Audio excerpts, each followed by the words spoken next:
Sir, बहुत बहुत स्वागत। जी। अबे सर, नमस्कार। अब आपने भी देखा होगा वो एक 53 सेकंड का वीडियो राहुल गांधी का कि दाल में काला नहीं, पूरी दाल ही काली है। हम्म। निशाने पर किस किस को माना जाए? नितिन गडकरी और हरदीप पुरी दोनों।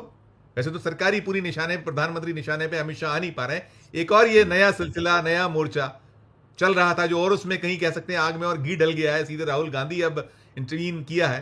कैसे देखे, कैसे ले सर? देखिए, राहुल गांधी के निशाने पे तो नरेंद्र मोदी और उनकी सरकार है, और नितिन गडकरी और हरदीप पुरी उसके हिस्से हैं। लेकिन मुझसे अगर जब कहा जाएगा तो मैं ये कहूंगा कि मैं नितिन गडकरी और हरदीप पुरी को एक कैटेगरी में नहीं रखूंगा। हरदीप पुरी की हस्ती जो है वो प्यादे की हस्ती है, उनकी कोई हस्ती ही नहीं है हरदीप पुरी की। इसलिए राहुल गांधी को तो ना निशाना बनाने तक की जरूरत नहीं है। लेकिन नितिन गडकरी के पास एक हस्ती है। जब नरेंद्र मोदी को केवल क्षेत्रीय नेता माना जाता था, यानी गुजरात का नेता माना जाता था, और राष्ट्रीय राजनीति में उनकी कोई पूंछ नहीं थी, उस समय नितिन गडकरी भाजपा के राष्ट्रीय अध्यक्ष थे।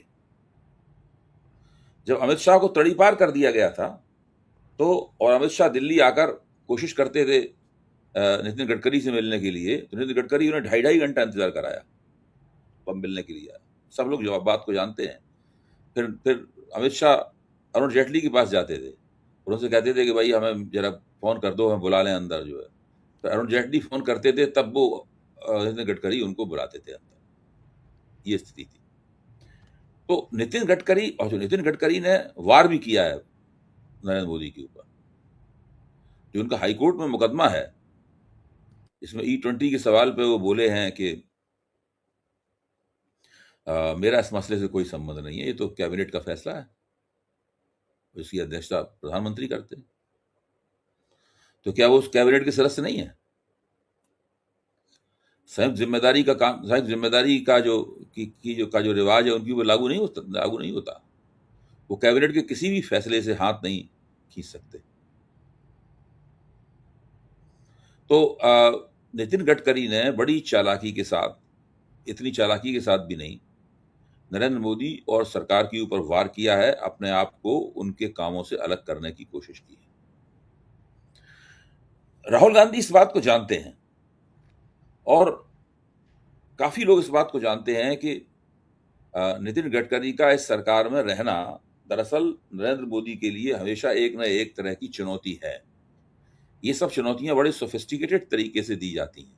तो ऐसा नहीं कि कोई आसानी से चुनौती दिए और निकल जाए, ये नहीं होता।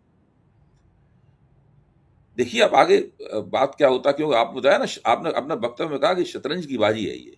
Yes sir, yes sir. हाँ, शतरंज कई लोग खेल रहे हैं, जी, जी, और ये जी, केवल दो खिलाड़ियों के बीच में होने वाली शतरंज नहीं है।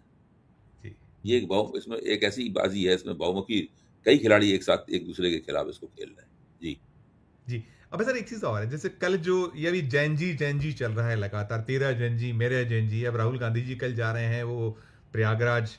और पहले जो कुछ हुआ था, आपने एक तो वो देखा था कि परमिशन दी गई, फिर निरस्त की गई, और अब फिर जब एक चौतरफा एक हमला शुरू हुआ तो दे दी गई। उसके साथ साथ कल हम्म। मोहन भागवत जी, हम्म। आरएसएस चीफ, वो आए थे सामने और उन्होंने कोशिश की कि कहीं जितना जो कुछ हुआ उसको वॉश आउट, जो जो जिस तरीके से कर सकते हैं। उसमें बहुत सारी चीजें ऐसी थी जो लग रहा फिक्स है, सारा कुछ फिक्सिंग है।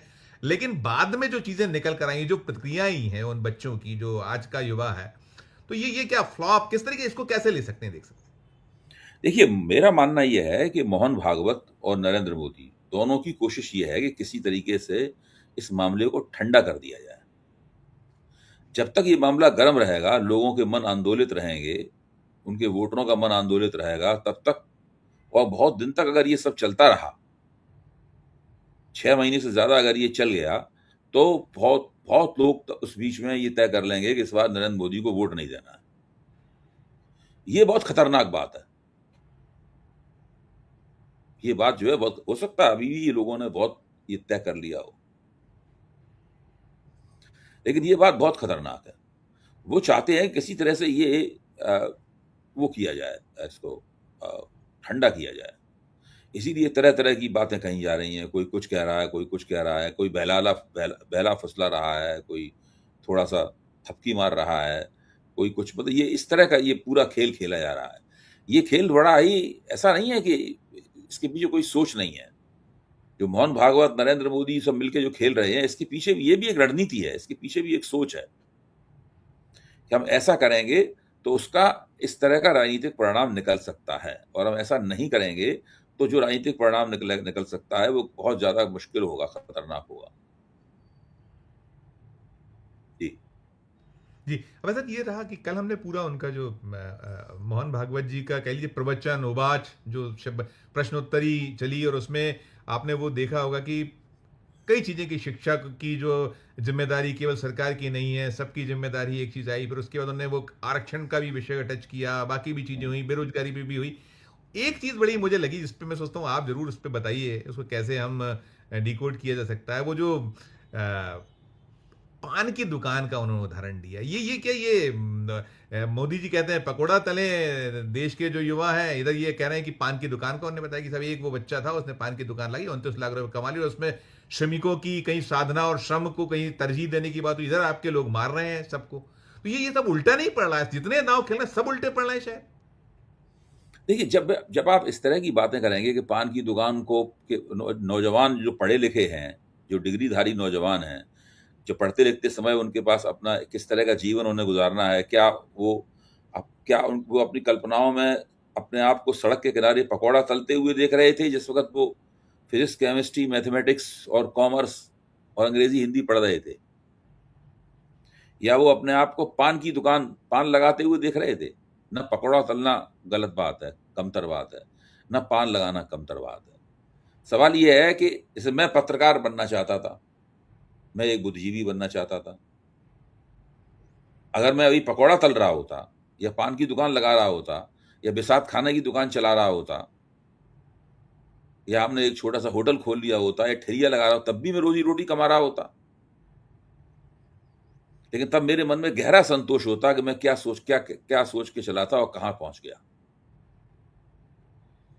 देखिए, ये बात, बहुत सारा बेरोजगार समाज हमारे सामने खड़ा हुआ है।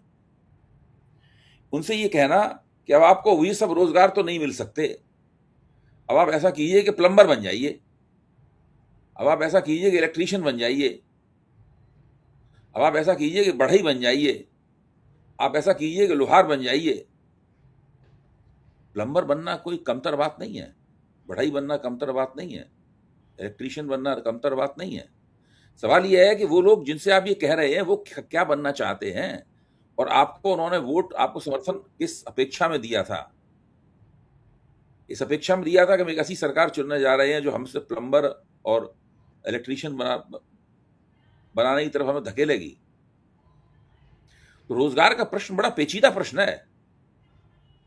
केवल ये कह देना कि भाई निजी उद्यमशीलता, यही तो कह रहे थे मोहन भागवत, जी निजी उद्यमिता और स्वरोजगार वगैरह ये महत्वपूर्ण है, केवल नौकरी ही महत्वपूर्ण नहीं है। तो ये कौन सी नई बात कर रहे हैं? सब लोग जानते हैं कि हर स्वरोजगार हमेशा महत्वपूर्ण होता है। भारत में करोड़ों लोग स्वरोजगार करते हैं, वो कोई कमतर भारतीय नागरिक थोड़ी ना है। लेकिन जो लोग आंदोलन कर रहे हैं वो लोग रेहड़ी पटरी बनने के लक्ष्य को वेधने के लिए वो अपना जिंदगी की शुरुआत उन्होंने नहीं की थी। वो एक खास तरह की जिंदगी बिताना चाहते थे, और वो जिंदगी उन्हें नौकरी से ही संभव हो सकती है। वो नौकरी चाहे सरकारी नौकरी हो, चाहे निजी क्षेत्र की नौकरी हो, चाहे संगठित क्षेत्र की नौकरी हो, चाहे असंगठित क्षेत्र की नौकरी हो, वहीं से उन्हें मिल सकती थी।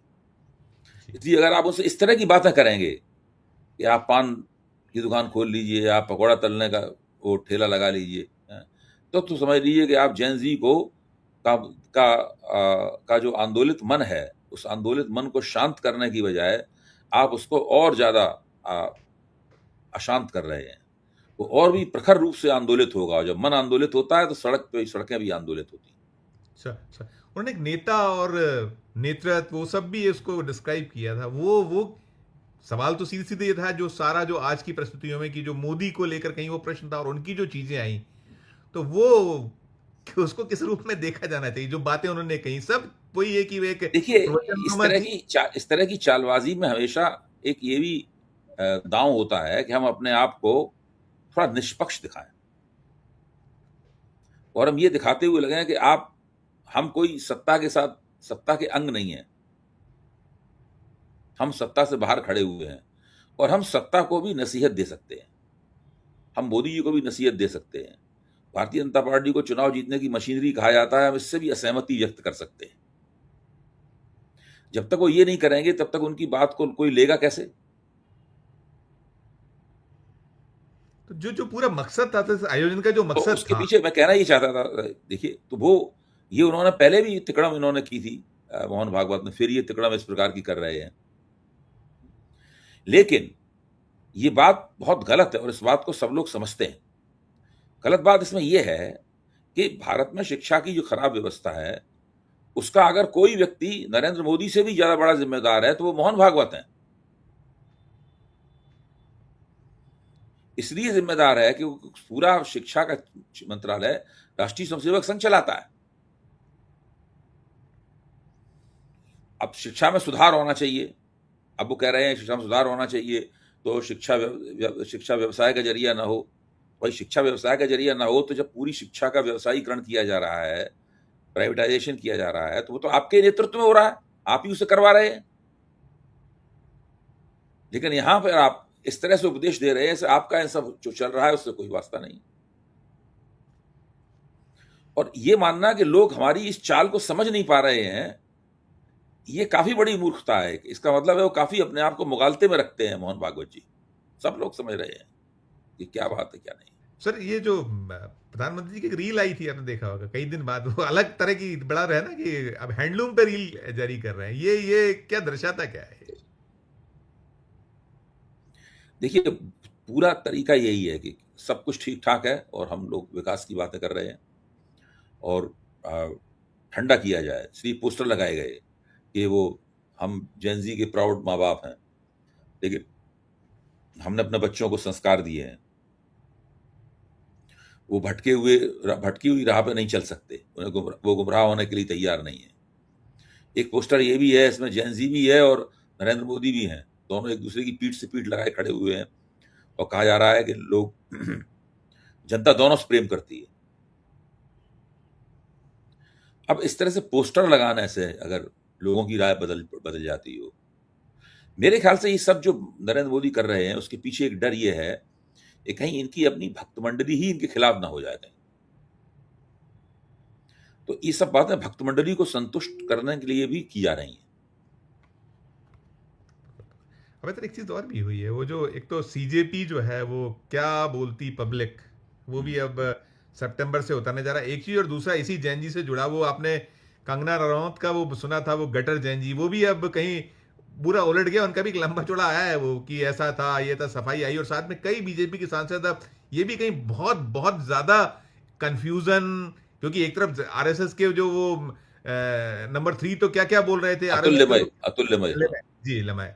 तो अब ये क्या, ये इस तरह की जो ये विरोधाभास, कहीं अलग अलग जो चीजें हैं, दो तरह की बातें, ये क्या कहती हैं? देखिए, अभी तक भाजपा और राष्ट्रीय स्वयंसेवक संघ ने इस पूरे मसले से कैसे निपटा जाए इसके लिए कोई बहुत ही सिक्काबंद और मजबूत रणनीति नहीं बना पाई है। अब कुछ कुछ उनकी रणनीति उभर रही है। जब तक रणनीति नहीं थी तब तक जो जो मन में आ रहा था बोल रहा था। अतुल्यमय ने कुछ और बोला, कंगना रनावत ने कुछ और बोला, नरेंद्र मोदी कुछ और बोल रहे थे, हैं? ये आपके जो दिल्ली के एक नेता हैं, वो कुछ और बोल रहे थे, गुर्जर समाज के नेता हैं। तो लोग अलग अलग तरीके से अलग अलग बातें बोल रहे थे। जो जितना बड़ा 30 मार का बनना चाहता था वो बन के दिखा रहा था उनका। लेकिन आप ध्यान से देखिए कि इन सबके बोलने में एक तरह का अकेलापन था। सारी बीजेपी जो एक स्वर में बोलती थी, एक तार में पूरे संगीत की तरह बजती थी, सारी बीजेपी जो है उस तरह नहीं बज रही थी। लेकिन नरेंद्र मोदी ने जो रीलें निकाली और उसके बाद मोहन भागवत जो बोले हैं, अब उसके बाद में जेनजी के खिलाफ जो कड़वी बातें की जा रही थी वो थोड़ी कम होंगी और कोशिश ये की जाएगी कि मामले को ठंडा किया जाए किसी तरीके से, लोगों का गुस्सा और बेचैनी जो है उसके ऊपर थोड़ा पानी फेंका जाए। तो मोहन भागवत की पूरी कोशिश उसके ऊपर पानी फेंकने की कोशिश है। जी।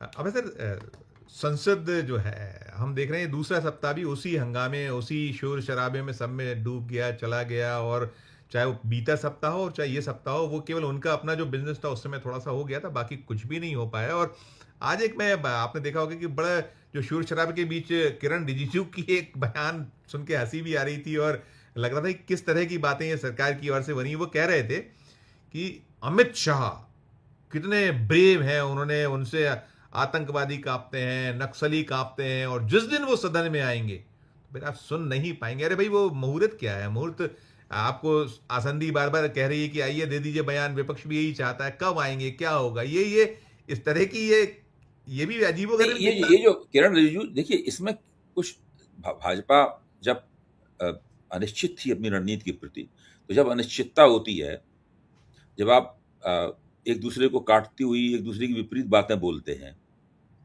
तो उससे आपके भीतर की जो दरारें हैं वो भी दिखाई देने लगती हैं। आपको ध्यान होगा कि जो पिछले उपराष्ट्रपति थे, राधा कृष्णन से पहले जो उपराष्ट्रपति हुए थे, धनखड़। धनखड़। धनखड़, क्या धनखड़ कभी ये कह सकते थे कि अ, विपक्ष की इस मांग की जो विपक्ष की इस मांग की जो भावना है वो नेता तक पहुंचा दी जाए? नहीं कह सकते। लेकिन इन्होंने कहा, जी हाँ। जी हाँ। इन्होंने कहा, ये भी तो पहली बार हो रहा है, पहली बार हो रहा है, पहली ये भी बार। पहली बार हो रहा है। अमित शाह इतने दिनों से नहीं सदन में आए, इतना उन्हें घसीटा जा रहा है, ये भी पहली बार हो रहा है। नरेंद्र मोदी सदन में नहीं आ रहे, सदन से बाहर रात में रीलें बनाते हैं, ये भी पहली बार हो रहा है। जी। अब 4 ही दिन का सत्र बचा है, 10, 11, 12, 13, ये इसको देखें तो क्या संभावना है हम देखें कि अब ये जो चीजें चल रही हैं, जिस तरीके से रिजिजू ने कहा कि जिस दिन वो सदन में आएंगे, और वो ये भी कहते कि आसंदी तो निर्देश करे, आसंदी तो कहे, उसमें तो आए, बिल्कुल देंगे, और आप भागते फिरेंगे, आप नहीं रुक पाएंगे, आप नहीं सुन पाएंगे।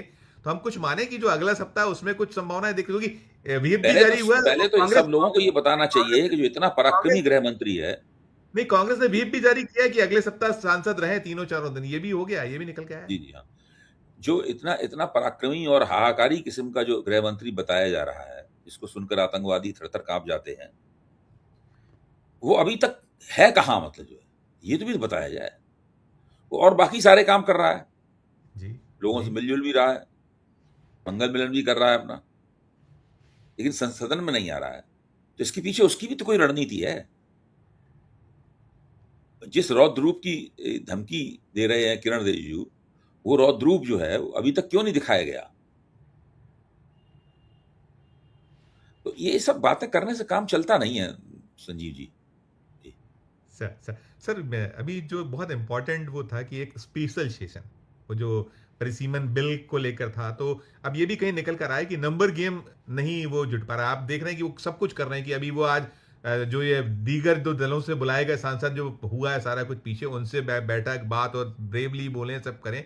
तो इसमें एक ये, और दूसरा जो है वो विदेशी जो फंडिंग से जुड़ा बिल है, उसको लेकर हमने देखा विदेश मंत्रालय के प्रवक्ता आज प्रकट हुए, तो उन्होंने कई चीजें कही, और कहीं जो अमेरिका और तमाम अब वो ईसाई वाला एंगल है जो वो, तो कहीं ये भी चीजें सता रही हैं, और इसको पास कराने को लेकर भी कुछ जद्दोजहद कुछ चल रही है, किस तरीके से ये क्या देखेंगे दोनों चीजें? अब बीजेपी कोई भी बिल, कोई भी कानून जो है वो आसानी से, सहज तरीके से नहीं पास करा पाएगी।